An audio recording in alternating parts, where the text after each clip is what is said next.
তো, খাবে কখন? চলে এসো। আর বলো না, অফিস থেকে একটা ইম্পর্টেন্ট কাজ এসে গেছে, এক্ষুনি জমা করতে হবে। তুমি খেয়ে নাও, আমি করে নিয়ে আসছি।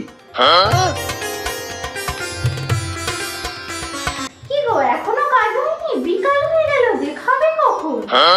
দূর বাবা, তোমাকে একটা কথা বারবার কেন বলতে হয় বলো তো? যাও না, গিয়ে খেয়ে নাও, যাও গিয়ে খেয়ে নাও। আমাকে বারবার ডিস্টার্ব করতে আসবে না, আমার অনেক দেরি আছে, আমার দেরি হবে।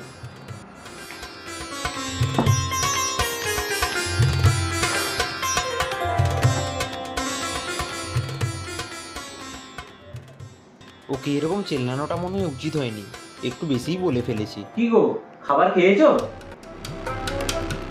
তোমাকে আমি কতবার বললাম যে যাও, আমার জন্য ওয়েট করতে হবে না। তুমি গিয়ে তোমার মতো খাবারটা খেয়ে নাও, খাওয়া গেল না। খাবারটা তো তুই বানাবি। কি